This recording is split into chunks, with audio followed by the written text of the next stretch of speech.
Dear friends, मैं doctor Pradeep Chaudhary, lecturer physics, government polytechnic college Chittorgarh. आज हम अप्लाइड फिजिक्स अनुप्रयुक्त भौतिकी विषय में जो मॉडर्न फिजिक्स यूनिट नंबर 11 है उसमें बात करेंगे फोटोइलेक्ट्रिक इफेक्ट पार्ट 3। प्रकाश विद्युत प्रभाव के इस लेक्चर में बात करेंगे आइंस्टाइन द्वारा प्रकाश विद्युत प्रभाव का स्पष्टीकरण, explanation of photo electric effect bye Einstein. और दूसरे जो टॉपिक की बात करेंगे वो होगा प्रकाश विद्युत cell, photo electric cell.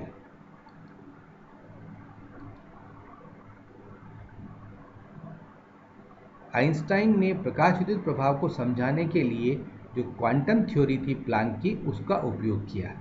Planck के अनुसार जब भी कोई विकिरण एवं द्रव्य में अन्योन्य क्रिया होती है तो ऊर्जा का विनिमय सतत नहीं होकर के विविक्त होता है। अर्थात हम ये कह सकते हैं कि प्लांक के अनुसार जब भी रेडिएशन एंड मैटर में इंटरेक्शन होगी तो ऐसी स्थिति में जो एनर्जी का एक्सचेंज होगा वो कंटिन्यूस नहीं होकर के डिस्क्रीट होगा।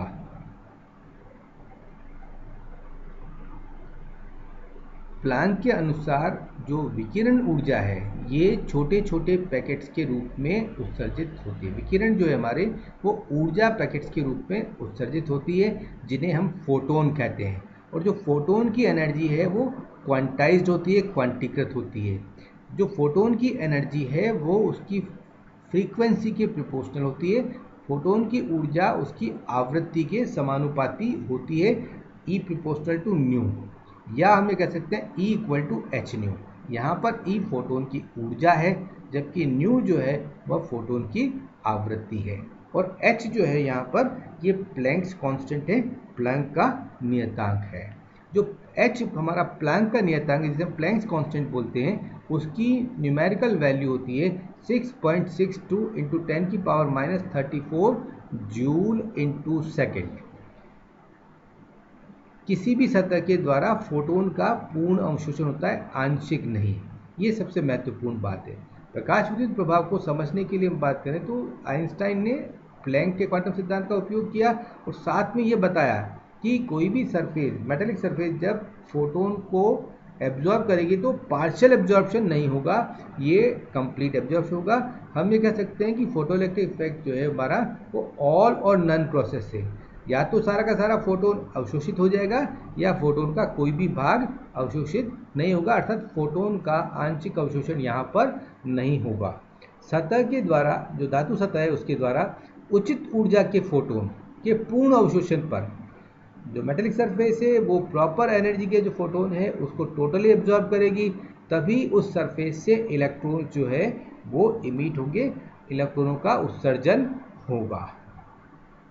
कार्यफलन, वर्क फंक्शन, जैसा कि हमने बात की कि मेटेलिक सरफेस से इलेक्ट्रॉन बाहर निकलेंगे, तो मेटेलिक सरफेस से इलेक्ट्रॉन को बाहर निकालने के लिए जो मिनिमम एनर्जी हमें चाहिए वह एनर्जी उस मेटल का वर्क फंक्शन, कार्यफलन कहलाती है।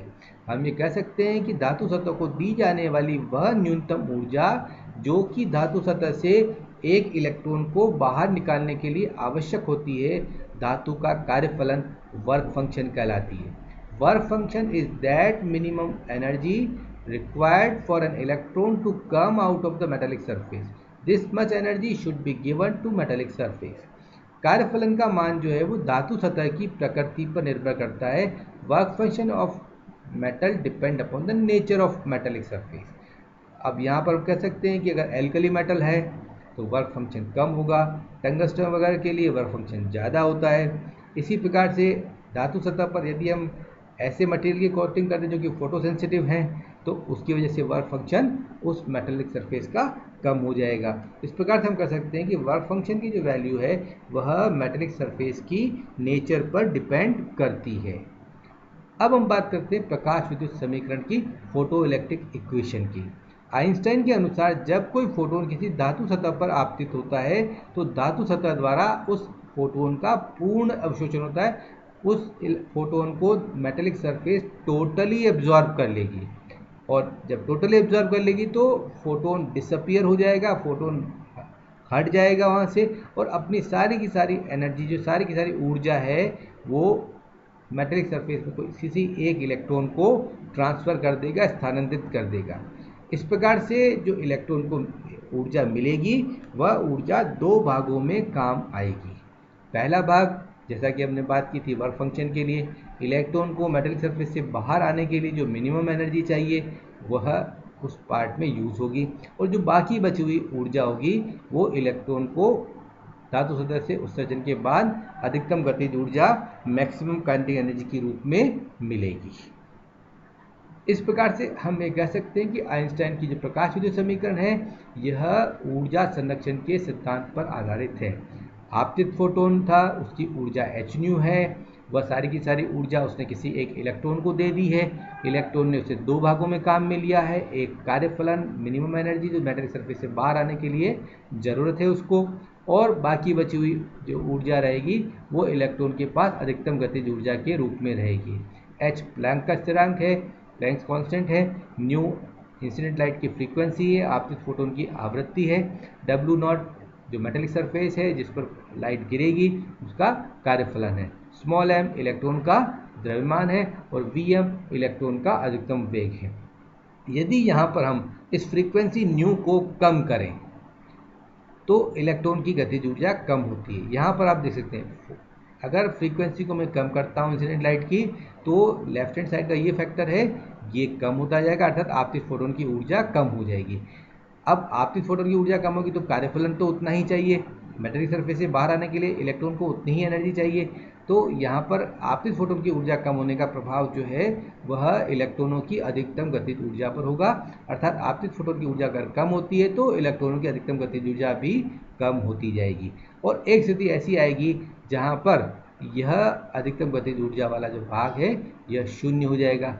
ऐसी स्थिति में हम ये कहें कि यदि एक particular frequency nu equal to nu naught पर ये फैक्टर हाफ एमवीएम स्क्वायर वाला फैक्टर जो इलेक्ट्रॉन की अधिकतम गतिज ऊर्जा वाला भाग है यह शून्य हो जाए तो हो जाएगा H nu naught equal to W naught. Nu naught उस धातु सतह के लिए दहलीय आवृत्ति या थ्रेशोल्ड फ्रीक्वेंसी है, और डब्ल्यू नॉट उस धातु सतह के लिए मेटेलिक सरफेस के लिए कार्यफलन है। यहाँ पर ये हम बात करें कि यदि फ्रीक्वेंसी को मैं न्यू नॉट से भी और कम करूँ तो क्या हो जाएगा, अभी तो H nu naught equal to W naught है, अगर मैं फ्रीक्वेंसी को और कम करूं तो अब आपतित फोटोन की ऊर्जा कार्यफलन से भी कम हो जाएगी, और ऐसी स्थिति में इलेक्ट्रॉन मेटेलिक सरफेस से बाहर नहीं निकल पाएगा। इसका मतलब ये हुआ कि प्रकाश विद्युत समीकरण जो है हमारी वह दहलीय आवृत्ति थ्रेशोल्ड फ्रीक्वेंसी के कंसेप्ट को एक्सेप्ट करती है और इसको अच्छी तरह से एक्सप्लेन भी करती है। ये देखिए आप, अब half MVM square equal to H nu minus H nu naught होगा। पुनः देखिए हम हाफ एमवीएम स्क्वायर इक्वल हो जाएगा एच न्यू माइनस डब्ल्यू नॉट की वैल्यू है एच न्यू नॉट, ये हो जाएगा half MVM square equal to H nu minus डब्ल्यू नॉट या h nu minus H nu naught. ये देखिए आप, तो इस प्रकार से यह इक्वेशन जो है हमारी यह इलेक्ट्रॉनों की अधिकतम गतिज ऊर्जा को हमें देगी। ये आपतित फोटोन की ऊर्जा है और ये कार्यफलन है।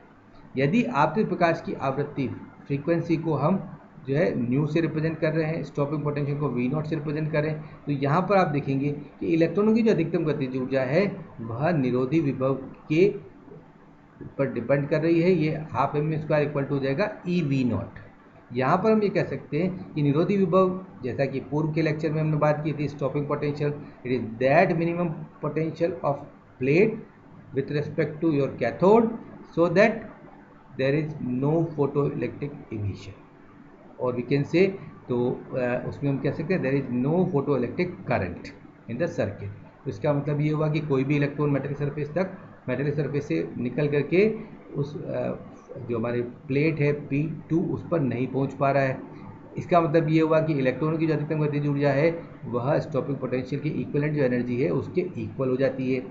ऐसी स्थिति में कह सकते हैं half M V square equal to E V naught, और ये E V naught equal to हो जाएगा H nu minus H nu not.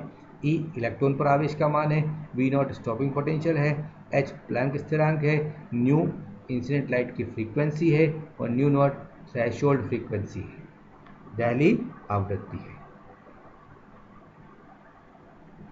Electron का अधिकतम वेग, अब आप देख सकते हैं यहाँ से इलेक्ट्रॉन का अधिकतम वेग निकाल सकते हैं हम। Vm बराबर हो जाएगा √2 E V naught upon small M electron का द्रव्यमान है।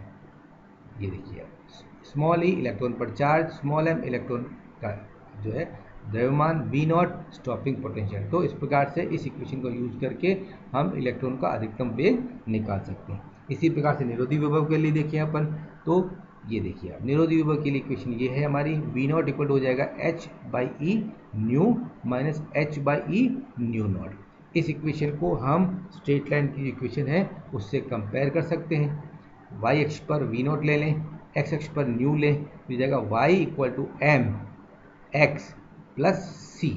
तो इस प्रकार से ऐसी जो स्ट्रेट लाइन होगी उसका स्लोप जो है वो होगा एच बाई ई, और जो इंटरसेप्ट है वाई एक्सिस पर वो हो जाएगा H by E nu naught with negative sign.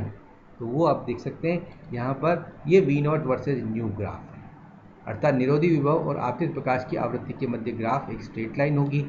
ये जो आवृत्ति होगी ये थ्रेशोल्ड फ्रीक्वेंसी होगी, न्यू नॉट होगी, ठीक है। इसका स्लोप जो है वो हम निकाल सकते हैं, इसका स्लोप जो है वो एच बाई ई के इक्वल होता है, क्योंकि ये हमारी इक्वेशन जो थी पहले हमने देखी है y इक्वल टू एम, ये एच बाई ई। इसका मतलब इस प्रकार की स्ट्रेट लाइन आएगी, V naught versus nu graph में स्ट्रेट लाइन आएगी, उसका स्लोप एच बाई ई के इक्वल होगा। तो ये जो स्लोप स्ट्रेट लाइन का होगा वह एच बाई ई के इक्वल होगा। इसी प्रकार से इसका जो नेगेटिव इंटरसेप्ट यहाँ पर आ रहा है ये H by E nu not के इक्वल है। ये देखिए आप H by E nu not के इक्वल है। तो देखिए स्लोप से तो मैं एच निकाल सकता हूँ क्योंकि मुझे ई ज्ञात है। स्लोप अगर मैंने स्ट्रेट लाइन का निकाल लिया है, तो स्ट्रेट लाइन का स्लोप निकाल लिया है, तो उसको ई से गुणा कर दें तो हमारे पास क्या आ जाएगा कि एच का मान आ जाएगा। तो प्लैंक नियतांक का मान भी अपन यहाँ से निकाल सकते हैं। इसी प्रकार से जो इंटरसेप्ट है उसको देखें, ये इंटरसेप्ट यहाँ पर H by E nu not के इक्वल है, नेगेटिव एक्सिस पर है, इसे नेगेटिव है वैल्यू उसकी।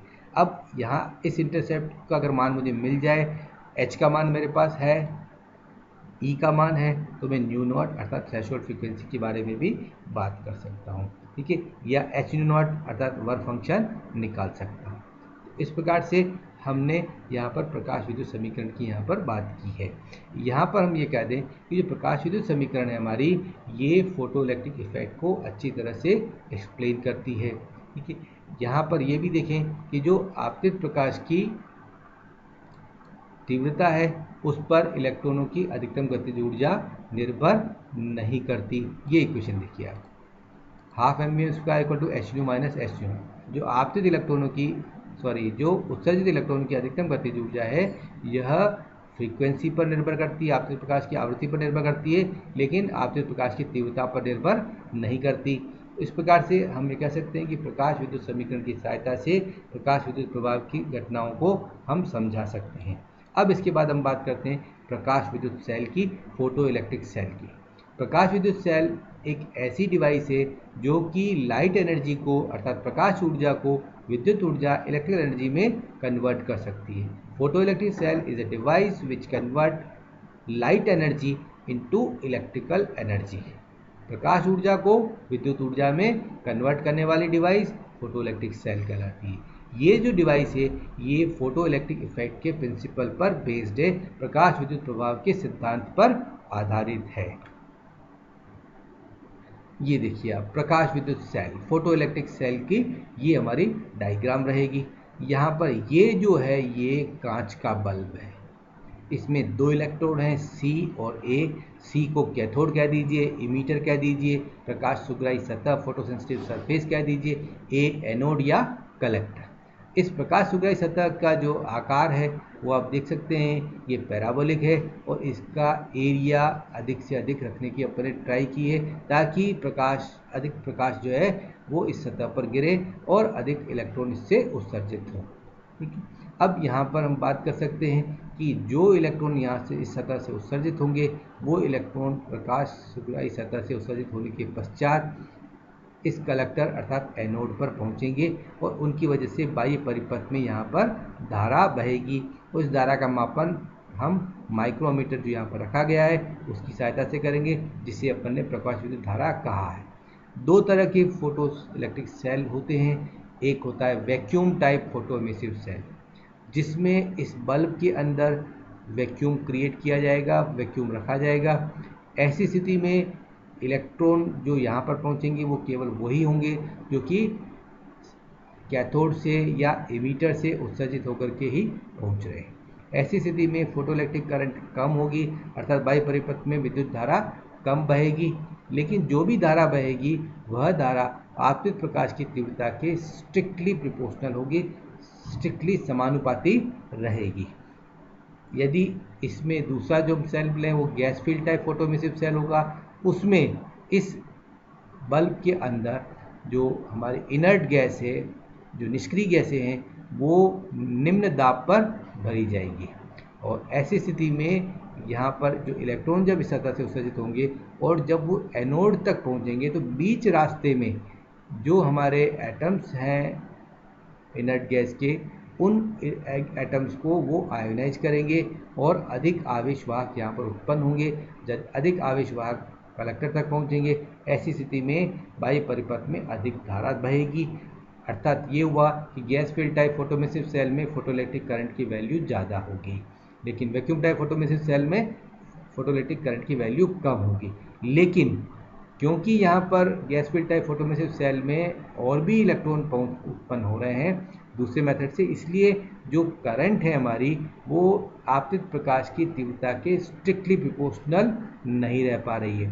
तो यदि मुझे धारा ज़्यादा चाहिए तो gas filled type photoemissive cell use करूँगा, और यदि मुझे जो करंट चाहिए वह इंटेंसिटी के प्रोपोर्शनल चाहिए स्ट्रिक्टली, तो ऐसी स्थिति में हम vacuum type photoemissive cell use लेंगे। तो इस प्रकार से आज हमने प्रकाश विद्युत प्रभाव के बारे में बात की। Thank you.